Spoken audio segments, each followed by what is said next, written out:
감독은 분명히 컷을 외쳤습니다. 스태프들은 조명을 껐고 촬영은 끝났습니다. 하지만 카메라 앞의 노배우는 멈추지 않고 땅을 치며 통곡하고 있었습니다.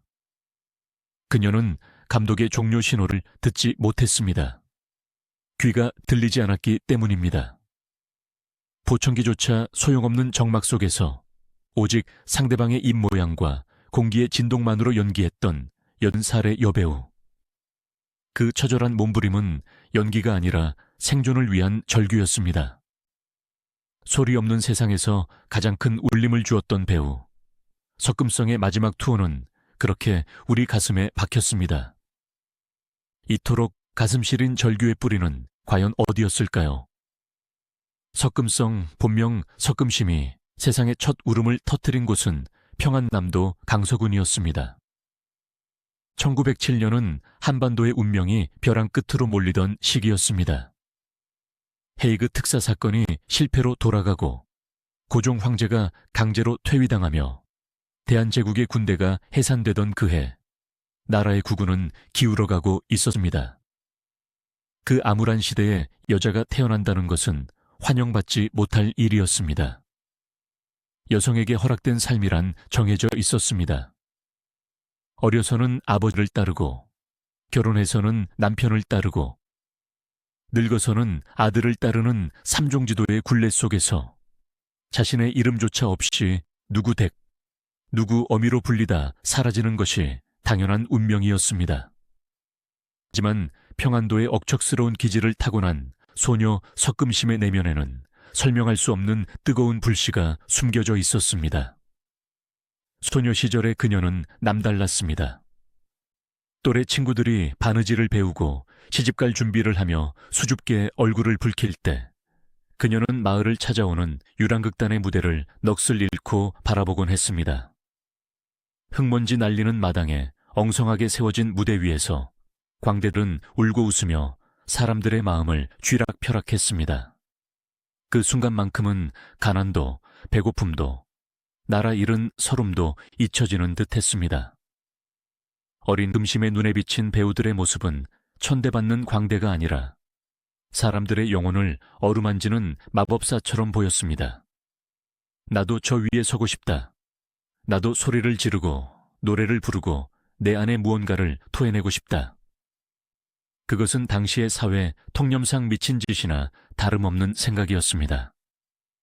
양가집 교수가 혹은 멀쩡한 집안의 딸이 얼굴에 분칠을 하고 남들 앞에 서는 것은 가문의 수치이자 타락으로 여겨졌기 때문입니다.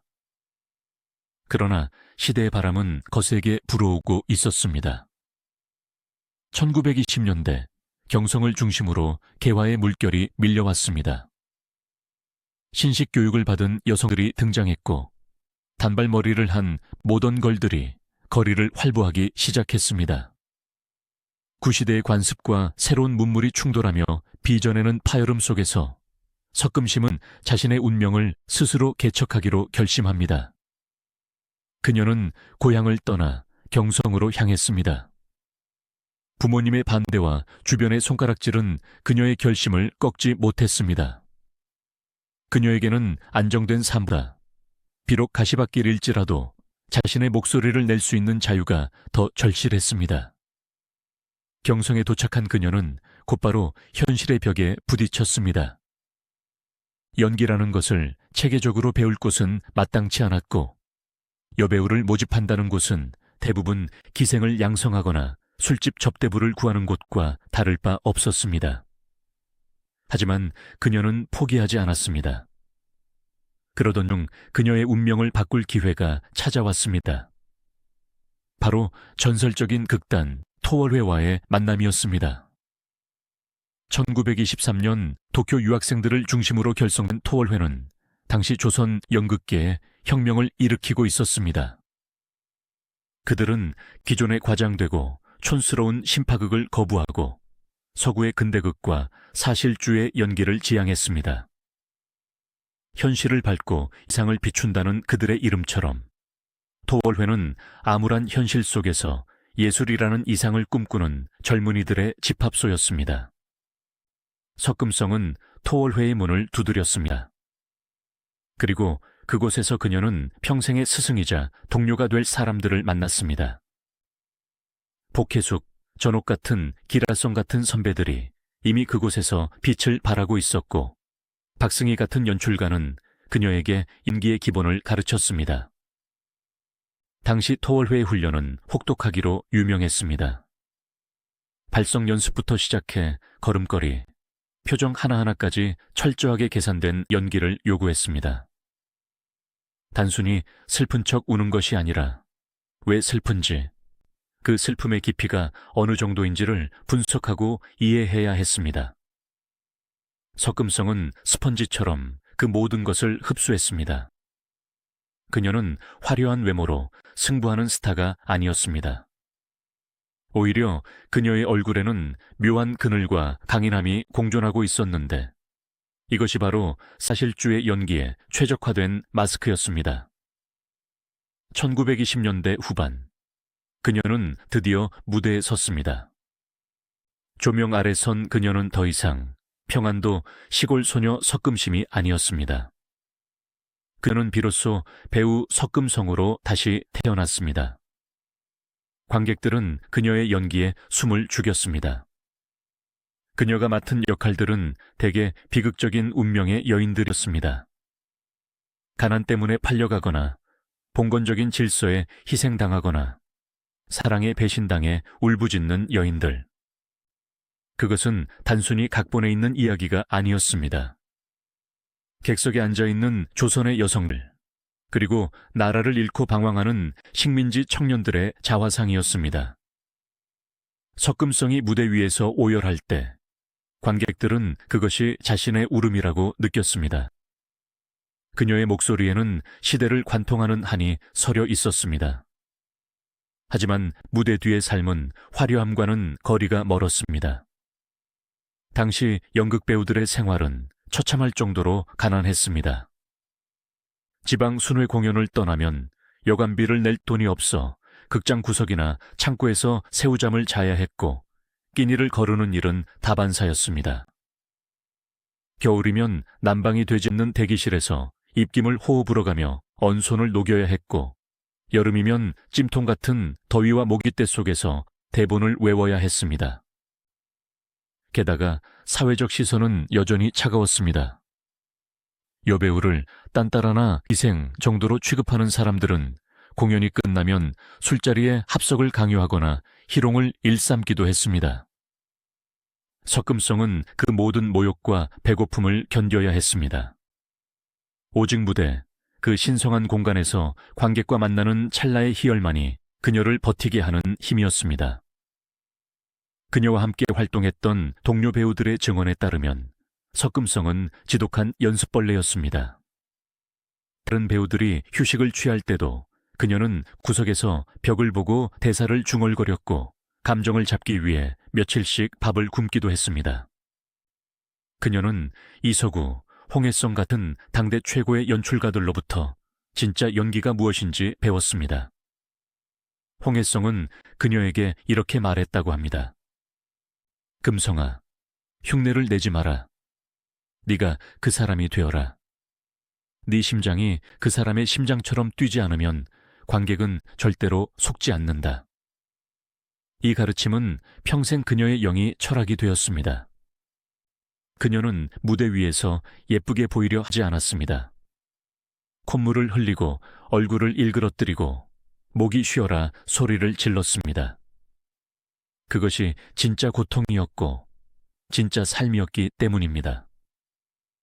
1930년대로 접어들면서 그녀의 명성은 점차 높아졌습니다. 이제 그녀는 단순히 극단의 일원이 아니라 자신의 이름을 건 공연을 할 수 있는 위치에 올랐습니다. 대표적이었던 레퍼토리들, 이를테면 동파리의 비밀이나 같은 작품에서 그녀가 보여준 연기는 심파를 넘어선 리얼리즘의 정수라는 평가를 받았습니다. 특히 김우진의 희곡에서 그녀는 생존을 위해 몸부림치는 밑바닥 여성의 삶을 처절하게 그려내 평단의 찬사를 받았습니다. 그녀의 연기는 점점 더 깊어졌고 그녀의 눈빛은 더욱 짙은 호소력을 갖게 되었습니다. 그러나 시대는 그녀를 가만히 두지 않았습니다. 1930년대 중반, 일제의 침략 전쟁이 본격화되면서 문화예술계에 대한 탄압은 극에 달했습니다. 모든 공연은 사전에 대본 검열을 받아야 했고, 조금이라도 민족의식을 고취하거나 현실 비판적인 내용이 담겨 있으면 가차없이 삭제되거나 공연이 금지되었습니다. 일본어 대사를 강요받는 일도 잦아졌습니다. 무대 위에서 우리말로 울고 웃는 것조차 눈치를 봐야 하는 숨막히는 시절이었습니다. 많은 예술가들이 변절하거나 붓을 꺾고 무대를 떠났습니다. 하지만 석금성은 무대를 떠날 수 없었습니다. 그녀에게 연기는 밥벌이 수단이 아니라 존재의 이유였기 때문입니다. 그녀는 검열을 피해갈 수 있는 가정 비극이나 멜로드라마를 연기하면서도 그 행간에 시대의 아픔을 숨겨 넣으려 애썼습니다. 대사 한마디, 숨소리 하나에 억눌린 조선인의 울분을 담아내려 노력했던 것입니다. 그리고 1930년대 후반, 새로운 매체가 그녀를 부릅니다. 바로 활동사진, 즉 영화였습니다. 1940년 개봉한 최인규, 방한준 감독의 영화 등에 출연하며 활동 영역을 넓힌 것입니다. 무대 연기에 익숙했던 그녀에게 영화는 낯선 도전이었습니다. 관객의 즉각적인 반응을 볼 수 없는 차가운 카메라 렌즈 앞에서 연기해야 한다는 것, 그리고 과장된 몸짓보다는 섬세한 표정 연기가 중요하다는 것을 그녀는 빠르게 깨달았습니다. 비록 지금은 필름이 소실되어 그녀의 초기 영화 연기를 온전히 확인할 수는 없지만 당시 신문 기사들은 그녀의 등장을 주목했습니다. 무대에서 다져진 탄탄한 발성과 깊이 있는 감정 표현은 스크린에서도 빛을 발했습니다. 이 작품들을 통해 그녀는 실질적인 주연급 영화 배우로서의 첫발을 내디뎠습니다. 이것은 훗날 그녀가 한국 영화의 어머니로 거듭나게 되는 긴 여정의 서막이었습니다. 하지만 역사는 그녀에게 안정을 허락하지 않았습니다. 해방의 기쁨도 잠시, 한반도는 곧 남과 북으로 갈라지는 비극을 맞이하게 됩니다. 그리고 1950년 6월 25일, 새벽의 고요를 깨고 포성이 울려 퍼졌습니다. 전쟁이 시작된 것입니다. 이 전쟁은 석금성의 삶뿐만 아니라 그녀의 영희 인생에도 결정적인 전환점이 되었습니다. 젊고 아름다웠던 시절은 전쟁의 포화 속에서 재가 되어 사라졌습니다. 이제 그녀 앞에는 생존이라는 처절한 과제와 폐허가 된 땅에서 다시 일어서야 하는 무거운 사명이 기다리고 있었습니다. 새벽의 정막을 깨고 터진 포성은 단순한 전쟁의 시작이 아니었습니다. 그것은 한 시대의 종언이자 배우 석금성의 삶을 송두리째 뒤흔든 거대한 재앙의 서막이었습니다. 서울은 순식간에 아비규환의 지옥으로 변했습니다. 무대 위에서 비련의 여주인공을 연기하던 그녀의 눈앞에 펼쳐진 것은 각본도 연출도 없는 참혹한 현실의 비극이었습니다. 피란민의 행렬에 섞여 남쪽으로, 더 남쪽으로 내려가며 그녀가 목격한 것은 찢겨진 산하와 길게 버려진 시신들, 그리고 부모를 잃고 울부짖는 아이들의 공허한 눈동자였습니다. 화려했던 모던걸의 의상은 흙먼지 뒤집어 쓴 몸빼바지로 바뀌었고, 우아했던 단발머리는 헝클어진 채 질끈 동여매야 했습니다. 부산으로 이어진 피란 생활은 그야말로 생존을 위한 사투였습니다. 하지만 그 처절한 와중에도 예술인들의 혼은 꺼지지 않았습니다. 전국에 내로라 하는 배우, 가수, 작가들이 부산으로 몰려들었고, 그들은 천막을 치고 가마니를 깔아 임시 무대를 만들었습니다. 배가 고파 쓰러질 지경이어도, 포탄 소리가 지척에서 들려와도 막은 올라가야 했습니다. 석금성 역시 그 대열에 합류했습니다. 당시의 공연은 단순한 오락이 아니었습니다. 내일 죽을지도 모른다는 공포에 떨고 있는 사람들에게 잠시나마 현실을 잊게 해주는 마취제이자 유일한 위로였습니다. 석금성은 무대 위에서 목이 터져라 소리를 질렀습니다. 전쟁통에 자식을 잃은 어머니, 남편을 전선으로 떠나보낸 아내의 역할을 맡아 울부짖을 때 객석의 관객들은 그것이 연기가 아님을 알았습니다. 그것은 우리 모두의 이야기였고 우리 모두의 통곡이었습니다. 전쟁이 멈추고 휴전이 선언되었을 때 서울은 폐허가 되어 있었습니다. 하지만 그 폐허 위에서 한국 영화는 기적처럼 다시 피어나기 시작했습니다.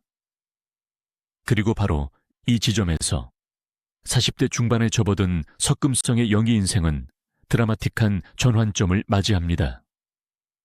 전쟁 이전의 그녀가 신여성의 상징이나 비련의 여주인공이었다면 전후의 그녀는 살아남은 자들의 얼굴을 대변해야 했습니다. 미모는 시들었고 눈개는 잔주름이 자글자글했지만 그 주름 하나하나에는 전쟁의 공포와 생존의 고단함이 깊이 패여 있었습니다. 영화계는 더 이상 곱고 예쁜 얼굴만을 원하지 않았습니다. 거친 세파를 견뎌낸 억척스러운 얼굴, 무너진 집을 다시 세우고 굶주린 자식들을 먹여 살리는 강인한 어머니의 얼굴이 필요했습니다. 석금성은 기꺼이 그 얼굴이 되기로 결심합니다.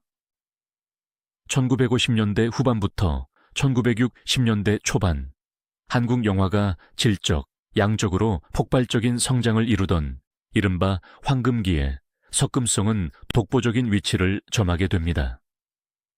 그녀는 김승호, 신영균, 김진규, 신성일 같은 당대 최고의 남성 스타들의 어머니 혹은 아내 역할을 도맡았습니다. 하지만 그녀가 그려낸 어머니상은 우리가 흔히 떠올리는 자애롭고 희생적이기만 한 한국의 어머니와는 결이 달랐습니다. 그녀의 어머니는 투박하고 때로는 거칠었으며 욕설을 내뱉고 악다구니를 쓰는 현실적인 어머니였습니다. 대표적인 작품이 1961년 강대진 감독의 영화입니다. 이 영화에서 그녀는 주인공 김승호의 곁을 지키며 묵묵히 집안일을 꾸려가는 여인으로 등장합니다. 곰살맞은 애교도 없고 무뚝뚝하기 짝이 없지만 그 투박한 손길 속에 담긴 깊은 정을 그녀는 대사 한마디 없이도 표현해냈습니다. 1963년 김수용 감독의 애서는 그 존재감이 더욱 폭발합니다. 해방촌 판자촌을 배경으로 한 이 영화에서 그녀는 실향민들의 애환을 온몸으로 받아내는 억척 어멈을 연기했습니다. 북한 사투리가 섞인 걸걸한 목소리로 내 레일은 기어이 살아가겠다라고 외칠 때 그 목소리는 단순한 대사가 아니라 시대의 절규처럼 들렸습니다.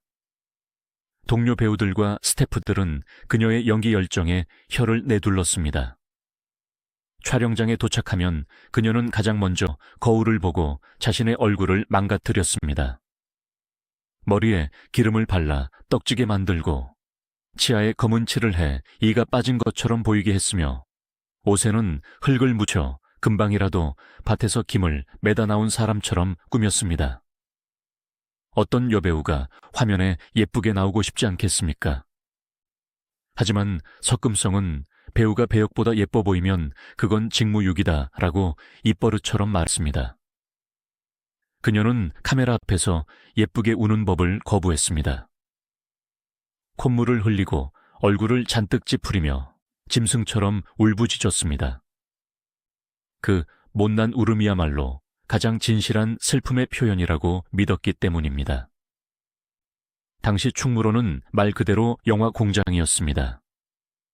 한 해에 100편이 넘는 영화가 쏟아져 나왔고 인기 배우들은 하루에도 1000여 개의 현장을 오가며 겹치기 출연을 해야 했습니다. 석금성 역시 예외는 아니었습니다. 1960년대 중반, 그녀는 1년에 무려 20편에서 30편에 달하는 영화에 출연했습니다.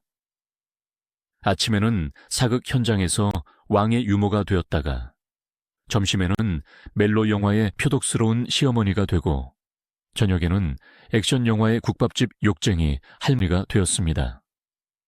차 안에서 쪽잠을 자고 김밥으로 끼니를 때우며 1년 365일을 촬영장에서 보냈습니다. 이 시기 그녀의 연기 스펙트럼은 실로 놀라웠습니다. 영화 번거리 삼룡이나 같은 토속적인 문예 영화에서는 한국적인 한의 정서를 깊이 있게 표현했고, 현대물에서는 자식들의 출세를 위해 허리띠를 졸라매는 도시 빈민의 애환을 그려냈습니다.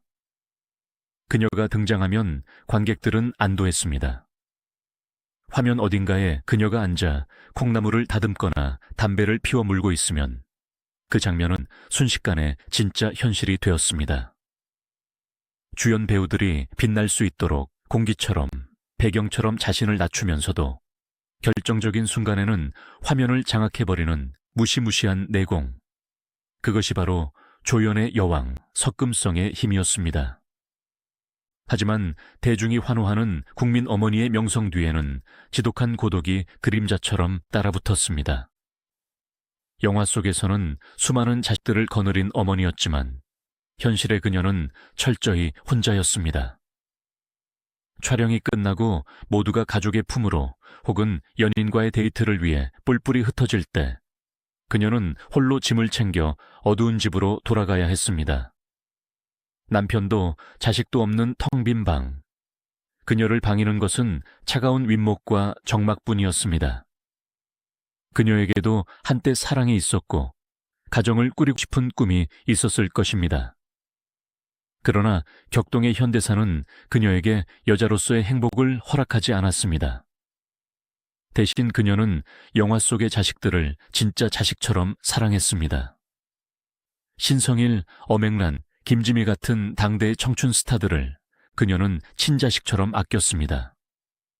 촬영장에서 후배들이 NG를 내거나 감독에게 혼이 나면 그녀는 짐짓 엄한 표정으로 감독을 나무라며 후배들을 감싸주곤 했습니다. 자신의 출연료를 털어 가난한 스태프들에게 따뜻한 밥을 사 먹이고 겨울이면 직접 짠 털목도리를 선물하기도 했습니다.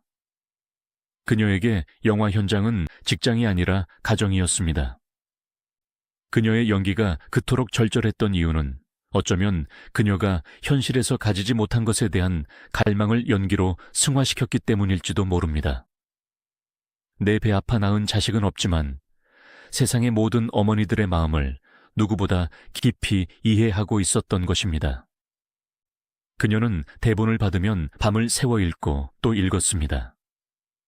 단순히 대사를 외우는 것이 아니라 그 인물이 살아온 인생 전체를 상상하며 빈 공간을 채워나갔습니다. 이 여자는 왜 이렇게 독해졌을까? 이 할머니는 왜 밤마다 울까? 끊임없이 질문을 던지며 캐릭터의 영혼을 자신의 몸 안으로 불러들였습니다. 1960년대가 저물어가면서 한국 사회는 급격한 산업화의 물결에 휩쓸립니다. 농촌은 붕괴되고 도시는 비대해졌습니다. 영화의 트렌드도 바뀌기 시작했습니다. 고무신을 신고 몸빼 바지를 입은 어머니보다는 양장을 입고 댄스홀을 드나드는 신식 어머니들이 스크린에 등장하기 시작했습니다. 하지만 석금성은 변하지 않았습니다. 그녀는 여전히 흙냄새, 나는 어머니, 고향을 지키는 늙은 소나무 같은 존재로 남기를 고집했습니다. 그것이 자신이 가장 잘할 수 있는 일이며 동시에 시대가 버리고 가는 것들을 지키는 일이라고 믿었기 때문입니다. 그러나 세월은 누구도 비껴가지 않습니다. 1970년대로 접어들며 그녀의 신체에도 노화의 징후가 뚜렷해졌습니다. 가장 치명적인 것은 청력의 감퇴였습니다. 배우에게 귀가 들리지 않는다는 것은 사형 선고나 다름없습니다. 상대방의 대사를 듣고 반응해야 하는 연기의 기본이 무너지는 것이니까요. 처음에는 피곤해서 그렇겠지 하며 대수롭지 않게 여겼지만 점점 소리는 멀어지고 세상은 고요해져 갔습니다. 촬영장에서 감독의 지시를 잘 듣지 못해 엉뚱한 행동을 하는 일이 잦아졌고 동료 배우들이 큰 소리로 말해 주어야 겨우 알아듣는 상황이 벌어졌습니다. 주변에서는 이제 그만 은퇴하고 쉬라고 권했습니다. 평생 쉴 새 없이 달려왔으니 이제는 편안히 노후를 보내라고 말입니다. 하지만 그녀는 멈출 수 없었습니다. 연기를 하지 않는 석금성은 죽은 목숨이나 다름없었습니다. 그녀에게 연기는 숨 쉬는 것과 같았고 무대는 그녀가 존재하는 유일한 세상이었습니다. 귀가 들리지 않으면 눈으로 듣겠다. 눈이 보이지 않으면 마음으로 듣겠다.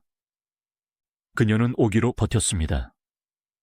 보청기를 끼고 그것도 모자라 상대 배우의 입 모양을 읽는 독순술에 가까운 기술을 익히며 현장을 지켰습니다.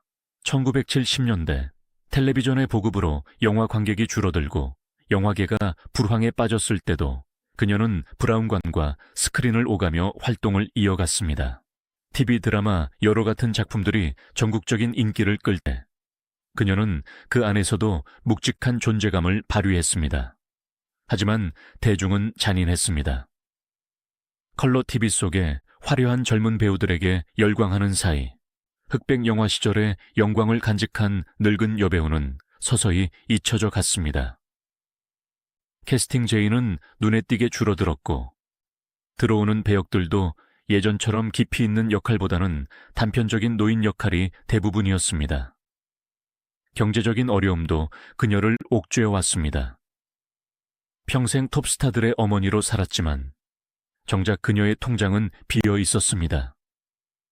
당시에는 배우들의 출연료가 높지도 않았거니와 그나마 받은 돈도 주변을 돕는 데 다 써버렸기 때문입니다. 체계적인 매니지먼트도 연금 제도도 없던 시절 노년의 예술계에게 남은 것은 가난과 병뿐이었습니다. 서울 변두리의 낡은 새빵. 그것이 국민 할머니의 마지막 거처였습니다. 보일러 기름값을 아끼기 위해 냉방에서 전기장판 하나의 의지에 겨울을 나면서도 그녀는 낡은 스크랩북을 꺼내보며 옛날을 추억했습니다. 스크랩북 속에 붙어있는 흑백 사진 속의 자신은 언제나 울고 있거나 화를 내고 있었지만 그 시절 그녀는 누구보다 행복했습니다. 세상이 그녀를 잊어가던 1980년대 중반 기적 같은 기회가 찾아옵니다. 거장 임권택 감독이 그녀를 찾아온 것입니다. 그는 나도 향의 소설을 원작으로 한 영화를 준비하고 있었습니다. 번거리 여인 아다다의 비극적인 삶을 다룬 이 영화에서 임권택 감독은 석금성에게 중요한 역할을 제안했습니다. 그것은 단순히 지나가는 노인 역이 아니었습니다. 구시대의 인습과 가부장제의 폭력을 대변하는, 그러면서도 그 자신이 피해자일 수밖에 없는 복합적인 인물인 시어머니 역할이었습니다. 당시 그녀의 나이 80, 귀는 거의 들리지 않았고 거동조차 불편했습니다. 모두가 무리라고 불가능하다고 말했습니다. 하지만 석금성의 눈빛은 다시 타올랐습니다. 감독님, 나 할 수 있어. 아니, 해야 돼. 이게 내 마지막이 될지도 모르니까. 그녀는 떨리는 손으로 대본을 받아 들었습니다. 그것은 단순한 종이 뭉치가 아니었습니다. 죽어가던 배우의 심장을 다시 뛰게 만든 소생장치였고 70년 연기 인생의 마지막을 불태울 장작이었습니다. 이제 그녀는 생의 마지막 에너지를 모두 쏟아부을 준비를 마쳤습니다. 그녀의 귀에는 세상의 소음 대신 내면 깊은 곳에서 울려 퍼지는 예술혼의 북소리가 들려오고 있었습니다. 1987년 경상북도 안동의 한 고택. 임권택 감독의 영화 촬영 현장에는 팽팽한 긴장감이 감돌았습니다. 스태프들은 숨소리조차 내지 못한 채 마른 침만 삼키고 있었습니다. 카메라 렌즈가 향한 곳에는 80살의 노배우 석금성이 앉아 있었습니다. 그녀는 마치 수백 년 묵은 고목처럼 혹은 그 집안의 터줏대감 귀신처럼 툇마루에 앉아 무거운 침묵을 지키고 있었습니다. 그녀가 맡은 역할은 번거리 며느리 아다다를 구박하고 끝내 집에서 내쫓는 시어머니였습니다. 구시대의 악습과 비정함을 상징하는 인물. 하지만 석금성이 표현해내야 할 것은 단순한 악독함이 아니었습니다. 가문의 대를 이어야 한다는 맹목적인 신념, 장애를 가진 며느리를 받아들일 수 없는 양반가의 오만함, 그리고 그 이면에 깔린 선한 생존 본능까지, 그 모든 것이 눈빛 하나에 담겨야 했습니다. 문제는 그녀의 귀였습니다. 현장의 소음은 그녀에게 그저 웅웅거리는 진동으로만 전해졌습니다. 상대 배우가 대사를 쳤는지, 감독이 큐사인을 보냈는지 그녀는 소리로 확인할 수 없었습니다. 젊은 스태프들 사이에서는 우려의 목소리가 나왔습니다. 과연 대화가 가능할까? 연기의 호흡이 끊기지 않을까 하는 걱정이었습니다. 하지만 촬영이 시작된 순간 그 모든 우려는 경이로움으로 바뀌었습니다. 석금성은 상대 배우인 신혜수의 입술이 움직이는 찰나의 순간을 매의 눈으로 포착했습니다. 상대의 입이 닫히고 근육의 움직임이 멈추는 그 미세한 틈을 타 그녀는 자신의 대사를 벼락처럼 꽂아 넣었습니다. 그것은 청각이 아니라 평생을 바쳐 연마한 동물적인 감각이었습니다. 공기의 흐름을 읽고 상대방의 눈동자에 비친 자신의 모습을 보며 타이밍을 계산해낸 것입니다. 특히 아다를 매몰차게 몰아쓰는 장면에서 그녀의 연기는 압권이었습니다. 그녀의 목소리는 갈라지고 탁했으나 그 안에는 쇠붙이 같은 날카로움이 숨어 있었습니다. 지팡이로 바닥을 내리치며 호통을 칠 때 그녀의 주름진 얼굴은 일그러졌고 눈에서는 서슬퍼런 광기가 뿜어져 나왔습니다. 그것은 단순히 며느리가 미워서가 아니었습니다. 병신을 데리고 살 수는 없다는 당시 사회가 강요했던 잔인한 질서를 대변하는 몸부림이었습니다. 그녀는 자신이 맡은 악역에게조차 타당성을 부여하고 있었습니다. 그녀가 연기한 시어머니는 미워할 수만은 없는 시대가 낳은 또 하나의 괴물이자 피해자였습니다. 전설처럼 회자되는 일화가 있습니다. 감정이 격해져 오열하는 장면을 찍을 때였습니다. 임권택 감독은 만족스러운 오케이 사인을 보내며 컷을 외쳤습니다. 스태프들은 장비를 챙기기 시작했고 조명은 꺼졌습니다. 하지만 석금성은 멈추지 않았습니다. 그녀는 계속해서 바닥을 치며 통곡하고 있었습니다. 감독의 컷 소리를 듣지 못한 것입니다. 누군가 다가가 그녀의 어깨를 조심스럽게 흔들 때까지 그녀는 그 비극의 세계 속에 홀로 남겨져 있었습니다. 뒤늦게 촬영이 끝났음을 알게 된 그녀는 멋쩍은 듯 눈물을 훔치며 웃어 보였지만 그 모습을 지켜보던 현장의 사람들은 아무도 웃을 수 없었습니다. 귀가 들리지 않는 노배우가 자신의 영혼을 깎아바치는 그 처절한 몰입 앞에서 숙연함마저 느껴졌기 때문입니다. 영화는 몬트리올 영화제에 초청되어 신혜수가 여우주연상을 수상하는 쾌거를 이뤘습니다. 그리고 국내에서도 평단의 찬사가 쏟아졌습니다. 사람들은 잊고 있었던 대배우의 귀환에 놀라워했습니다. 석금성의 영희는 연기가 아니라 다큐멘터리다.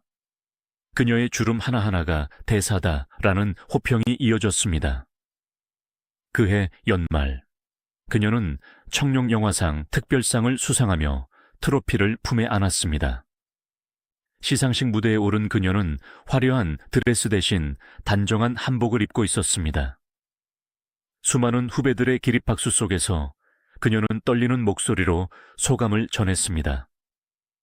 늙은이에게 이런 상을 주셔서 감사합니다. 죽는 날까지 연기하겠습니다. 그 순간만큼은 그녀가 세상의 주인공이었습니다. 70년 연기 인생에 대한 보상이자 그녀가 여전히 살아있음을 증명하는 승리의 순간이었습니다. 하지만 화려한 조명이 꺼지고 축제가 끝나면 그녀는 다시 신데렐라처럼 현실로 돌아와야 했습니다. 트로피는 낡은 장식장에 놓였지만 그것이 쌀독을 채워주지는 않았습니다. 1990년대 초반의 대한민국은 그야말로 격변의 용광로와 같았습니다. 거리는 온통 서태지와 아이들의 노래로 뒤덮였고 젊은이들은 압구정동 오렌지족이라 불리며 소비 문화를 향유했습니다. 88 서울 올림픽의 성공적인 개최 이후 사회는 자신감에 차 있었고 경제는 호황을 누리며 OECD 가입을 목전에 두고 있었습니다. 스크린 속 풍경도 달라졌습니다. 가난과 눈물, 전쟁의 상처를 다룬 영화들은 촌스러운 것으로 취급받았고 그 자리는 세련된 로맨틱 코미디나 할리우드 키드들의 감각적인 영화들이 채워나가기 시작했습니다. 사람들은 더 이상 극장에서 울고 싶어 하지 않았습니다. 그들은 웃고 싶었고 즐기고 싶었고 가난했던 시절의 기억을 지우고 싶어 했습니다. 이러한 시대의 흐름 속에서 석금성이라는 이름은 불편한 진실처럼 여겨졌습니다.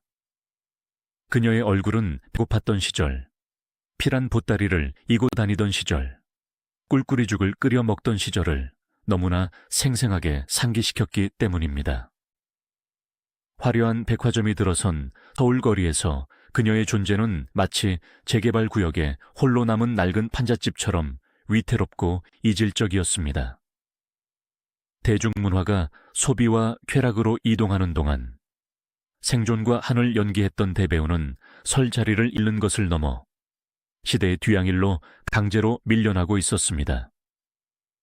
이 시기 그녀를 둘러싼 안타까운 소문들이 충무로 뒷골목을 떠돌기도 했습니다. 개 중에는 그녀가 과거 좌익 활동에 연루되어 방송 출연이 정지되었다는 말도 안 되는 낭설도 있었습니다.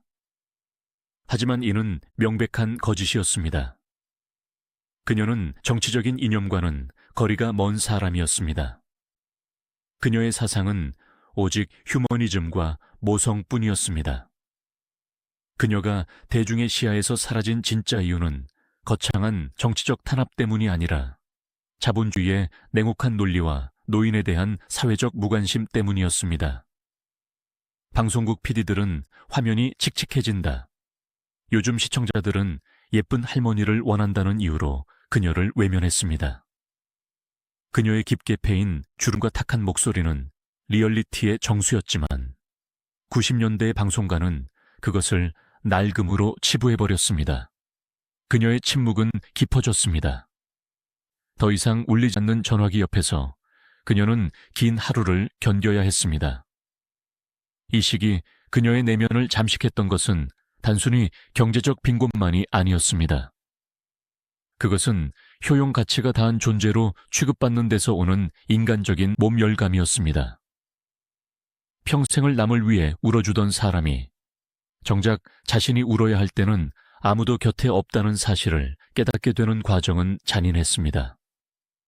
가끔 찾아오는 후배들이 쥐어주는 봉투를 받을 때마다 그녀의 손은 부들부들 떨렸습니다.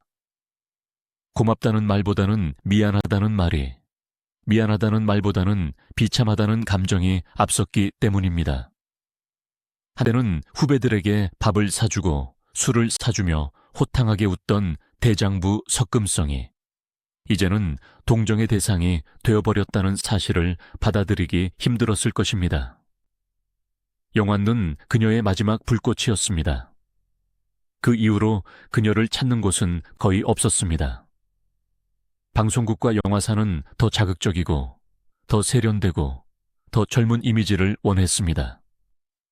감 들어오는 섭외라고는 대사 한두 마디뿐인 병풍 역할이나 치매 걸린 노인 역할이 전부였습니다.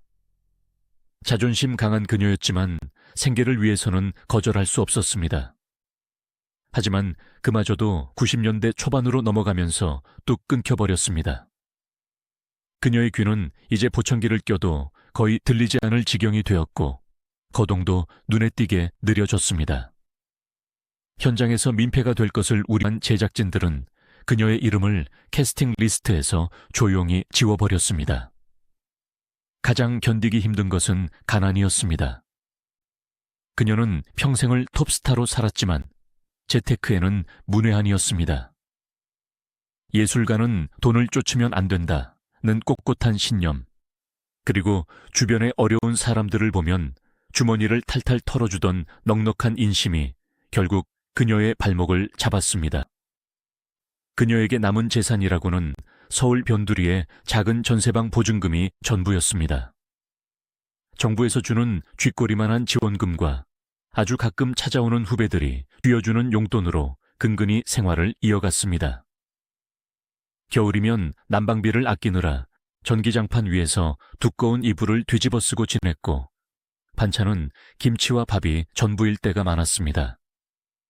세상은 그녀를 국민 할머니라고 불렀지만 정작 그녀를 돌봐줄 가족은 곁에 없었습니다. 젊은 시절 입양했던 양아들은 사업 실패와 생활고로 연락이 두절된 지 오래였습니다. 그녀는 그 누구도 원망하지 않았습니다. 다 내 팔자지 무자식이 상팔자라지 않나 라며 스스로를 위로했습니다. 하지만 밤이 찾아오고 사방이 고요해지면 사무치는 외로움이 뼛속까지 스며들었습니다.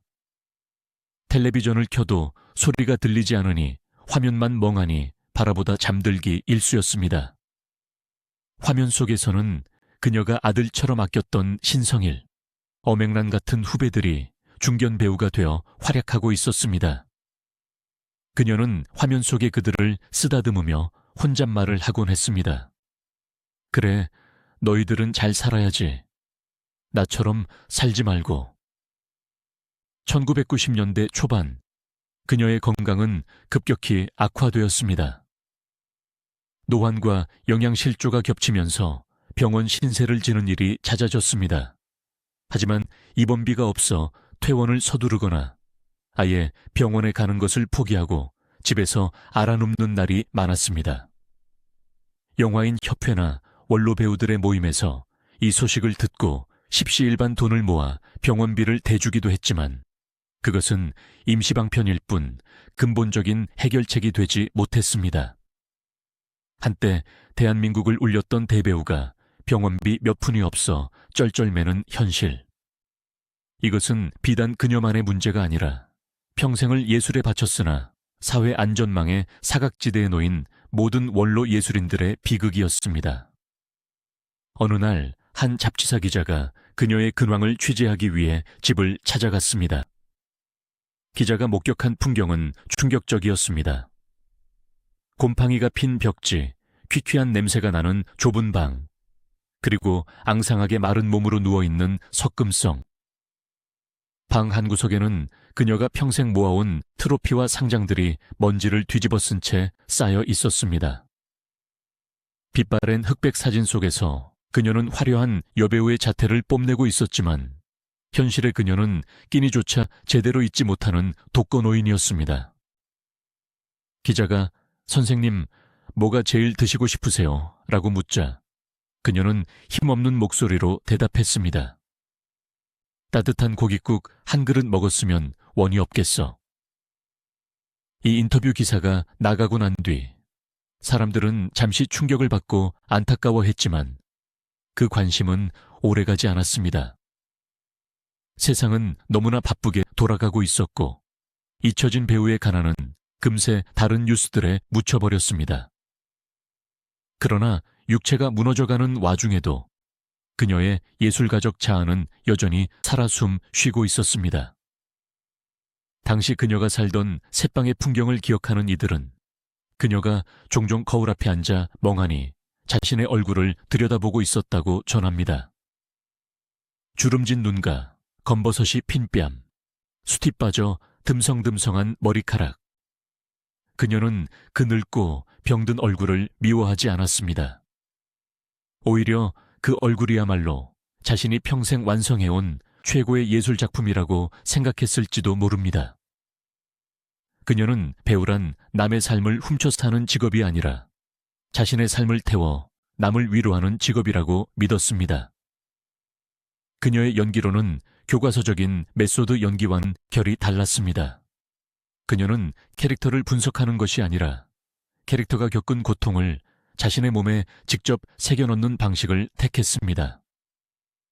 영화에서 보여준 그 걸걸한 목소리는 흉내낸 것이 아니라 수많은 밤을 담배 연기와 소주로 지사하며 만들어낸 탁성이었습니다. 그녀의 구분 등은 가짜가 아니라 70년 세월의 무게가 짓누른 진짜 굴곡이었습니다. 그렇기에 그녀는 거울 속의 자신을 보며 이렇게 중얼거렸을지도 모릅니다. 그래, 이만하면 잘 늙었다.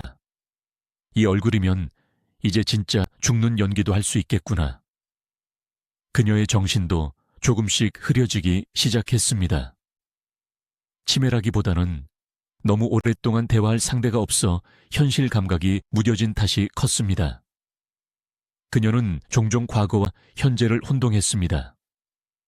좁은 방에 누워 천장을 바라보며 옛날 영화 속 대사를 중얼거렸습니다. 영감, 밥 잡수시오. 내 새끼 어디 갔다 이제 오나. 허공을 향해 손짓을 하고 보이지 않는 상대와 대화를 나누었습니다. 이웃 주민들은 밤마다 들려오는 그녀의 중얼거림을 들으며 혀를 찼습니다. 저 할머니, 옛날에 유명한 배우였다는데 어쩌다 저렇게 됐을까. 하지만 그녀의 혼잣말은 미친 소리가 아니었습니다. 그것은 그녀가 평생 살아온 세계, 유일하게 행복했던 영화 속 세상으로 돌아가려는 필사적인 탈출 시도였는지도 모릅니다. 현실의 고통을 잊기 위해 그녀는 기억 속의 무대로 도망치고 있었던 것입니다. 1994년, 유난히 더웠던 여름이 지나고 찬 밤이 불기 시작할 무렵, 그녀는 결국 자리에서 일어나지 못하게 되었습니다. 몸은 쇠약해질 대로 쇠약해져 물 한 모금 삼키는 것조차 힘겨워했습니다. 주변의 도움으로 병원에 입원했지만 의사는 고개를 저었습니다. 특별한 병이 있어서가 아니라 생명의 촛불이 다 타들어가서 꺼지기 직전이라는 뜻이었습니다. 그녀의 몸은 깃털처럼 가벼웠습니다. 평생 수많은 사람의 인생을 짊어지고 연기했던 그 육중한 존재감은 이제 한 줌의 뼈와 가죽만 남아 침대 시트 위에서 희미하게 숨을 쉬고 있었습니다. 1995년으로 해가 바뀌면서 그녀의 상태는 돌이킬 수 없는 지경에 이르렀습니다. 영양실조와 노환이 겹쳐 병원 6인실에 입원했지만 그녀에게는 간병인조차 없었습니다. 옆 침대의 환자들이 가족들의 보살핌을 받으며 과일을 깎아 먹을 때 그녀는 돌아누워 벽만 바라보아야 했습니다. 귀가 들리지 않으니 세상과의 소통은 완전히 단절되었습니다. 간호사가 소리를 질러도 듣지 못했고 의사가 와서 어깨를 두드려야 겨우 눈을 떴습니다. 이 고립된 시간 속에서 그녀는 무엇을 생각했을까요? 아마도 그녀는 기억의 필름을 되감아 자신이 가장 빛나던 시절로 시간 여행을 떠났을 것입니다. 그녀의 기억 속에는 수많은 자식들이 있었습니다. 영화에서 큰아들로 나왔던 신영균, 맨발의 청춘에서 아들이었던 신성일, 그리고 수많은 작품에서 딸로, 며느리로 만났던 여배우들. 현실의 석금성은 자식이 없어 외로웠지만 기억 속의 배우 석금성은 세상 그 누구보다 많은 자식을 둔 다복한 어머니였습니다. 그녀는 병상에 누워 허공을 향해 손짓을 하곤 했습니다. 마치 누군가의 머리를 쓰다듬는 듯한 그 손길은 영화 속에서 못난 아들을 위로하던 그 손길과 똑같았습니다. 밥은 먹었니? 날씨가 차니 옷 단디 입어라. 소리 없는 그녀의 입술은 끊임없이 누군가를 걱정하고 있었습니다. 그것은 치매 증상이 아니라 평생 몸에 밴 어머니로서의 습관이었습니다. 비록 가짜 자식들이었지만 그녀가 쏟았던 사랑만큼은 진짜였기에 죽음이 임박한 순간에도 그녀의 무의식은 여전히 어머니의 역할을 수행하고 있었던 것입니다.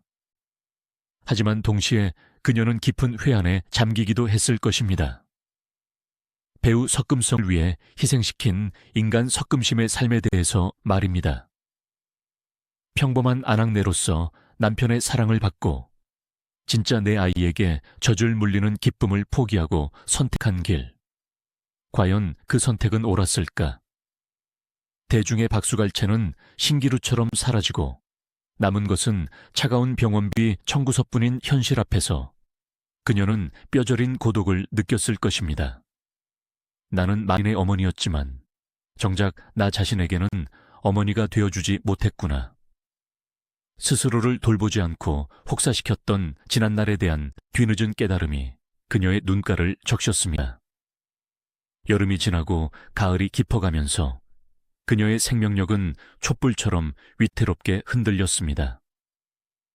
가끔 정신이 돌아올 때면 그녀는 병문안을 온 극소수의 지인들에게 집에 가고 싶다고 호소했습니다. 하지만 돌아갈 집조차 마땅치 않다는 사실을 그녀도 방문객들도 알고 있었습니다. 그녀가 말한 집은 서울 변두리의 새방이 아니었을 것입니다. 그것은 어쩌면 평안남도 강서의 고향집, 17 소녀 시절의 꿈이 서려 있는 그곳, 혹은 영원한 안식이 있는 저 세상 어딘가를 의미했을지도 모릅니다. 11월이 되자 그녀는 곡을 거의 끊었습니다. 물만 조금 마실 뿐 음식물을 삼키는 것조차 거부했습니다. 의학적으로는 신체 기능의 정지라고 설명했지만 어쩌면 그것은 그녀 스스로 내린 마지막 연출이었을지도 모릅니다.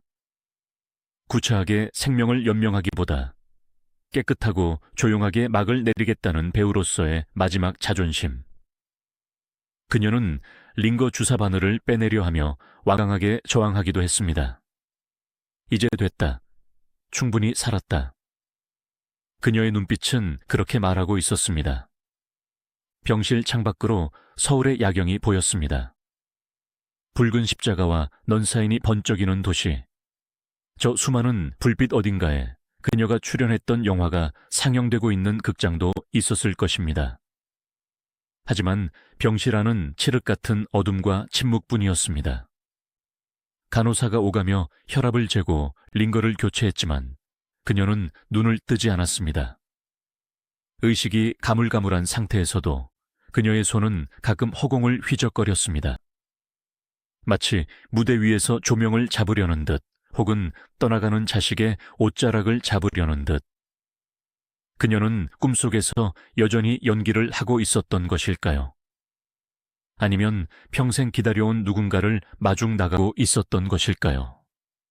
이제 마지막 순간이 다가오고 있었습니다. 하늘의 별이 되기 위해 지상의 별은 빛을 잃어가고 있었습니다. 1995년의 겨울은 그렇게 그녀를 데리러 오고 있었습니다. 한국 영화사의 한 페이지가 아무도 모르게 조용히 덮이고 있었습니다. 1995년 12월 3일, 서울에는 첫눈이 내렸습니다. 창밖으로 흩날리는 눈발을 보며 그녀는 무슨 생각을 했을까요? 1920년대 토월회 시절, 눈 내리는 경성거리에서 연극 포스터를 붙이며 꿈에 부풀었던 그 겨울을 떠올렸을까요? 아니면 1.4 후퇴 때 눈보라치는 흥남 부두에서 피란선에 오르며 떨었던 그 추위를 기억했을까요? 그녀의 인생에서 겨울은 언제나 시련의 계절이었지만 동시에 새로운 시작을 알리는 계절이기도 했습니다. 이제 그녀는 생애 가장 긴 겨울, 그리고 영원히 깨지 않을 겨울잠을 준비하고 있었습니다. 그녀의 호흡은 점점 얕아졌습니다. 가슴의 오르내림이 눈에 띄게 줄어들었고 맥박은 희미해졌습니다. 평생을 천둥처럼 울부짖고 바위처럼 버텨왔던 여인의 마지막은 깃털처럼 가볍고 고요했습니다. 병실 안에 시계초침 소리만이 유난히 크게 들리던 밤, 당직 간호사가 순찰을 돌다가 그녀의 평온해진 얼굴을 발견했습니다. 고통으로 일그러졌던 미간은 펴져 있었고 굳게 다물었던 인매는 옅은 미소를 머금은 듯했습니다. 마치 길고 긴 촬영을 끝내고 마침내 컷, 오케이 소리를 들은 배우처럼 그녀는 세상에서 가장 편안한 표정으로 깊은 잠에 빠져 있었습니다. 그렇게 전설은 지상에서의 마지막 숨을 거두었습니다. 1995년 12월 3일, 석금성 배우의 별세 소식은 다음 날 조간신문 사회면의 귀퉁이에 짤막하게 실렸습니다. 원로 배우 석금성 씨 별세, 향년 88세. 그 기사의 크기는 당시 연예면을 도배했던 신세대 댄스 그룹의 컴백 소식이나 인기 드라마의 시청률 기사보다도 훨씬 작았습니다. 대한민국 영화사의 산증인이자 반세기가 넘는 세월 동안 수천만 관객의 눈물을 닦아주었던 국민 할머니의 마지막 치고는 너무나도 초라하고 쓸쓸한 퇴장이었습니다.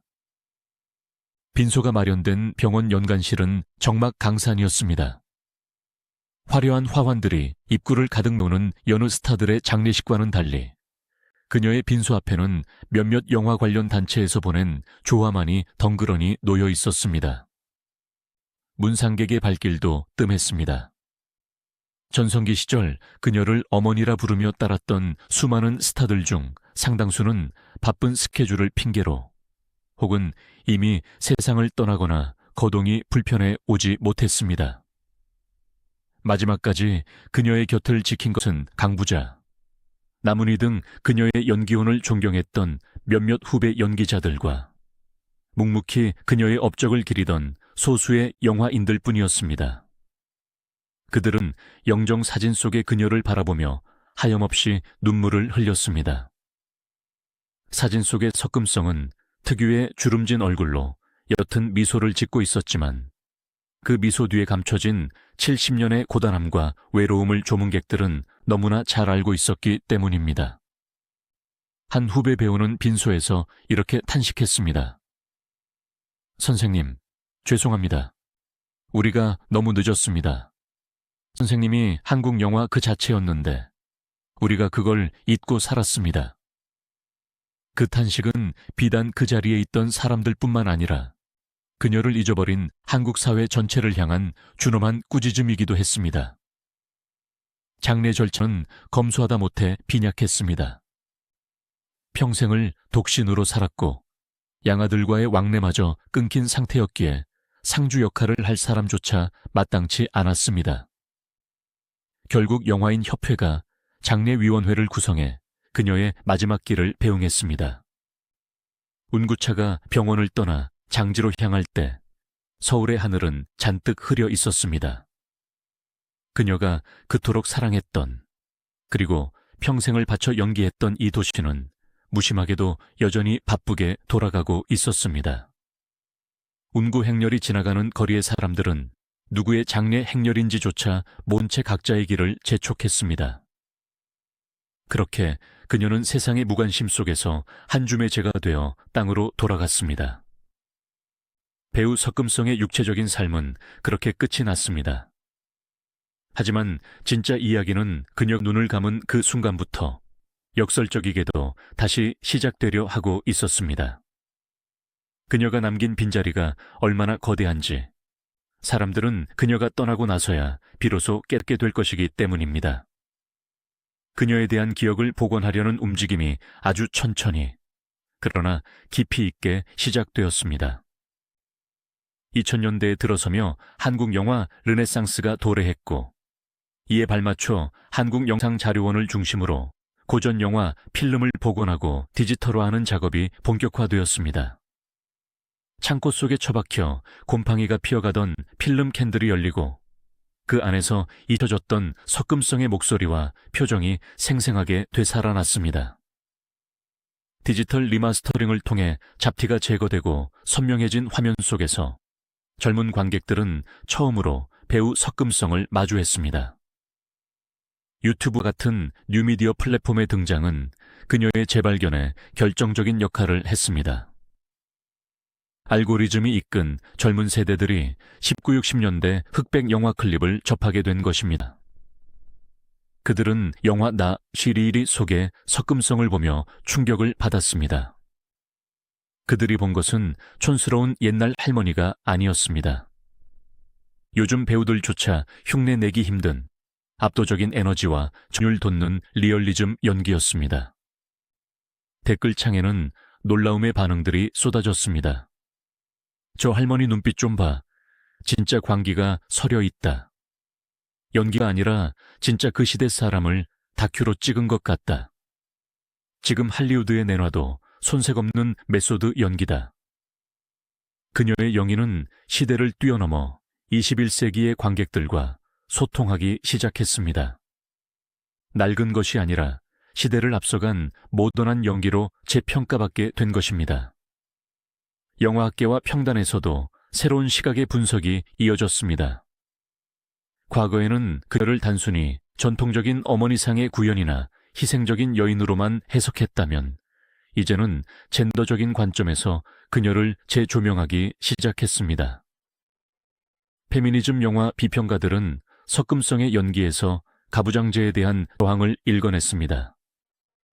그녀가 연기한 표독스러운 시어머니나 억척스러운 아낙네는 단순한 악역이 아니라 남성 중심의 사회에서 살아남기 위해 괴물이 될 수밖에 없었던 여성들의 비극적인 자화상이라는 것입니다. 그녀가 지르던 고성, 찌푸린 미간, 거친 욕설은 얌전하고 순종적인 여성을 강요하던 사회에 대한 몸의 언어이자 절규였습니다. 그녀는 온몸으로 시대 모순을 증언하고 있었던 것입니다. 특히 그녀의 유작과도 같은 영화에서의 영희는 영희 교본과도 같은 가치를 지니게 되었습니다. 귀가 들리지 않는 상태에서 상대방의 호흡을 읽어내며 연기했던 그 투혼은 배우를 꿈꾸는 후배들에게 귀감이 되었습니다. 배우는 기술자가 아니라 영혼을 다루는 사람이라는 그녀의 철학은 후배들의 입을 통해 전설처럼 전해졌습니다. 봉준호, 박찬욱 같은 거장 감독들이 세계 무대에서 한국 영화의 위상을 높일 때 그 뿌리에는 석금성 같은 1세대 배우들이 다져놓은 단단한 토양이 있었음을 부인할 수 없습니다. 그녀가 흘린 눈물과 땀방울이 거름이 되어 오늘날의 한국 영화라는 거목이 자라난 것입니다. 이제 우리는 그녀의 이름, 석금성을 다시 한번 되새겨 봅니다. 돌석, 이제 금, 별성.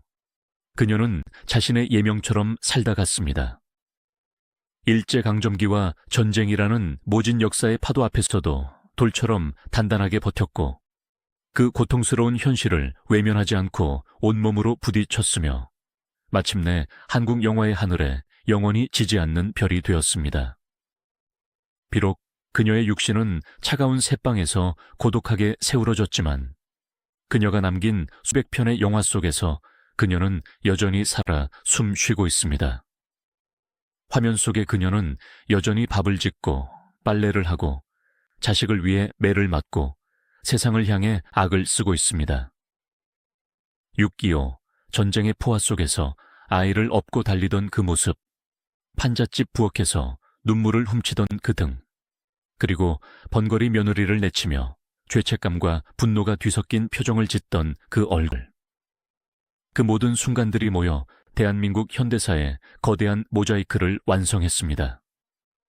우리는 그녀를 통해 우리의 할머니를, 우리의 어머니를, 그리고 우리 민족이 겪어온 질곡의 세월을 만납니다. 이야기를 마치며 우리는 스스로에게 질문을 던져야 합니다. 왜 우리는 그녀가 살아있을 때 그녀의 손을 잡아주지 못했을까요? 왜 우리는 늙고 병든 영웅을 그토록 쉽게 잊어버렸을까요? 석금성의 쓸쓸한 죽음은 우리 사회가 성공과 미래만을 좇느라 과거와 사람을 소홀히 대했음을 보여주는 아픈 자화상입니다. 이제라도 늦지 않았습니다. 그녀의 이름을 기억하고 그녀의 영화를 다시 찾아보는 것. 그것이 우리가 그녀에게 진 빚을 조금이나마 갚는 길일 것입니다. 밤하늘을 올려다보십시오. 수많은 별들 중에 유독 투박하지만 은은하게 빛나는 별이 있다면 그것이 바로 석금성일지도 모릅니다. 그녀는 이제 더 이상 배고프지도 외롭지도 아프지도 않은 곳에서 그녀가 그토록 사랑했던 영화 속 세상처럼 영원한 드라마를 살고 있을 것입니다.